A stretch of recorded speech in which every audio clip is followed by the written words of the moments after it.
कितना अजीब है ये सोचना कि आपकी सुबह के एक कप कॉफी से निकलता हुआ भाप एक विशाल लोकोमोटिव चलाने के उपयोग में आ सकता है। लेकिन कुछ सौ साल पहले इंजीनियरों ने तकनीक विकसित की थी जिससे आग से ऊर्जा निकालकर उसे पानी और भाप के साथ उपयोग करके इस विशाल मशीन को चला सके।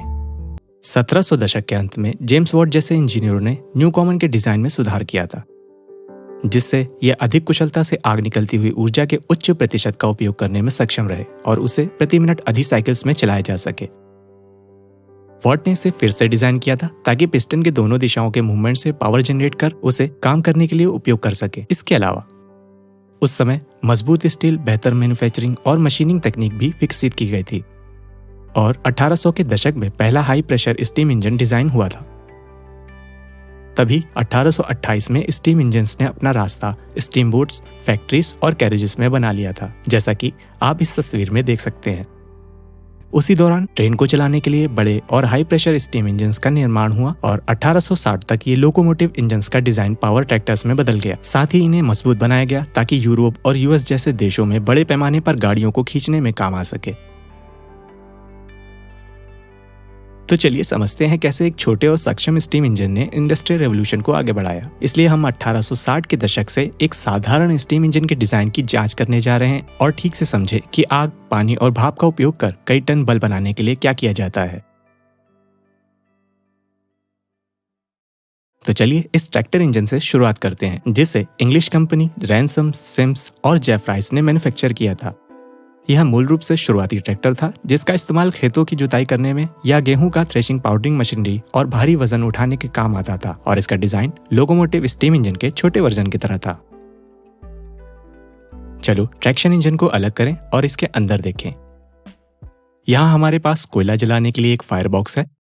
फायर बॉक्स पानी के एक सील टैंक और पानी में डूबी ट्यूब्स के एक सेट को गर्म करता है और गर्म भाप को फायर बॉक्स से स्मोक स्टैक तक ले जाता है। इस टैंक के ऊपरी ओर एक सील्ड स्पेस है जहां पानी को उबालकर उसे हाई प्रेशर स्टीम में बदला जाता है। भाप बनकर ट्रैप हो जाता है और उसके निकलने का एकमात्र तरीका यह है कि पहले वो साइड वेल्व से होकर पीछे सिलेंडर के रास्ते से आखिर में एग्जॉस्ट हो जाए। जैसे ही हाई प्रेशर स्टीम इस पाथ को फॉलो करता है, यह पिस्टन को हिट करता है जिससे पिस्टन के साथ पिस्टन रॉड भी मूव करने लगता है। पिस्टन रॉड के मूवमेंट से चक्कों में गति आते ही वे घूमते हैं और जिससे ट्रैक्टर के पहियों को या कोई खेत की मशीनरी से अटैच्ड हो उन्हें घुमाता है। पिस्टन के इस तरफ हमारा अभी भी ज्यादा दबाव है, लेकिन पिस्टन अब अपने स्ट्रोक के अंत तक पहुंच गया है, इसलिए यह आगे नहीं बढ़ सकता। तो स्लाइड वेल्व आगे बढ़ता है और एग्जॉस्ट के माध्यम से और खुली हवा में भाप के लिए नया रास्ता बनाता है।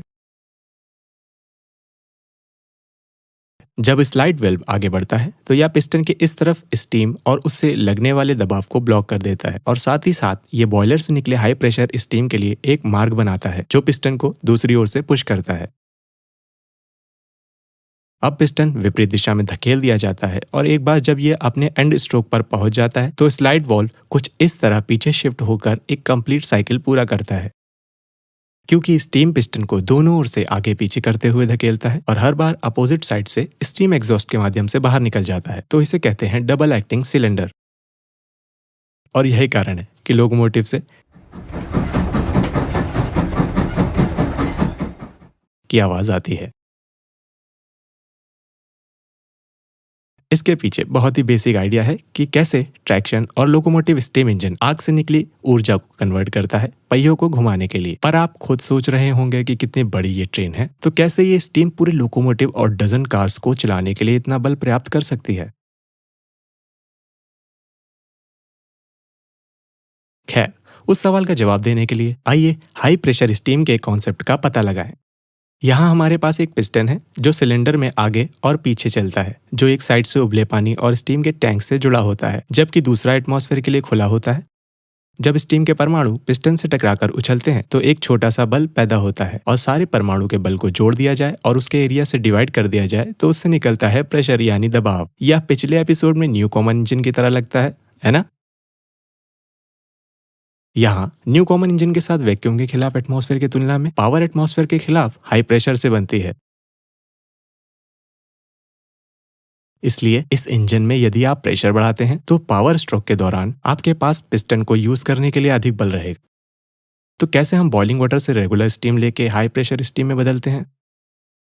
इंडस्ट्रियल रेवोल्यूशन के दौरान या उससे पहले यूरोपियन साइंटिस्ट प्रेशर को डीपली समझ रहे थे और फिर पता चला कि गैस के प्रेशर को बढ़ाने के लिए अनिवार्य 3 तरीके हैं। पहला तरीका है मॉलिक्यूल्स की संख्या बढ़ाना, जो कि प्रत्येक मॉलिक्यूल्स पिस्टन पर थोड़ा बल लगाता है। मॉलिक्यूल्स की संख्या बढ़ाकर पिस्टन पर छोटी ताकतों की मात्रा बढ़ जाती है और इसलिए जैसे ही मॉलिक्यूल्स की संख्या बढ़ती है, प्रेशर बढ़ता है। दूसरा तरीका है तापमान बढ़ाने का। तापमान एक एवरेज मेजर है कि मॉलिक्यूल्स कितनी तेजी से रहे हैं, रोटेट हो रहे हैं या वाइब्रेट कर रहे हैं। इसलिए जैसा कि आप तापमान बढ़ाते हैं, आप मॉलिक्यूल्स की एवरेज काइनेटिक एनर्जी को बढ़ाते हैं और फलस्वरूप पिस्टन को उछालते हुए प्रत्येक मॉलिक्यूल्स को कितना बल देते हैं। अंत में जगह को कम करें। यदि मॉलिक्यूल्स एक साथ करीब होते हैं तो उन्हें एक दूसरे में उछलने, दिशा बदलने और पिस्टन को फिर से मारने से पहले बहुत दूर तक नहीं जाना पड़ता है। एक कंटेनर जितना छोटा होगा उतना ही अधिक मात्रा में मॉलिक्यूल्स दीवारों और पिस्टन पर टकराएंगे। अगर हम ये सब एक साथ रखते हैं तो हम समझते हैं कि अगर हम वॉल्यूम को कम करते हैं, तापमान और मॉलिक्यूल्स की संख्या को बढ़ाते हैं तो दबाव लगभग 620 किलो पास्कल या 90 पाउंड का फोर्स पर स्क्वायर इंच तक जा सकता है इस ट्रैक्शन इंजन के लिए। लेकिन उस संख्या का क्या मतलब है? खैर, इस ट्रैक्शन इंजन के लिए पिस्टन का डायमीटर एक डिनर प्लेट जितना होता है, इसलिए 620 किलो पास्कल के दबाव के साथ इस प्लेट के आकार पर पिस्टन पर भाप से लगने वाला बल करीब 2600 किलोग्राम फोर्स या लगभग 3 टन होता है। ये एक डिनर प्लेट पर लगभग 2 कारों को संतुलित करना या एक के ऊपर एक 72 मीटर ऊंचे ईंटों के ढेर का वजन उठाने के बराबर है। अब जब हम लोकोमोटिव्स को देखते हैं तो दबाव और भी ज्यादा हो जाता है, जो कि ट्रैक्शन इंजन के दुगना दबाव से अधिक दबाव रहता है और पिस्टन का डायमीटर भी बड़ा होता है, करीब 71 सेंटीमीटर या 28 इंच। इसलिए लोकोमोटिव के भीतर पिस्टन पर लगने वाला बल 53,000 किलोग्राम या 58 टन से अधिक होता है, जो कि लगभग एक कार के पहिए पर रखे 40 कारों के जितना वजन होता है। एक और बात है कि लोकोमोटिव के दोनों तरफ 2 पिस्टन होते हैं, प्रभावी ढंग से बल को दोगुना करने के लिए। एक बड़े ट्रेन को चलाने के लिए ये बहुत ज्यादा बल है।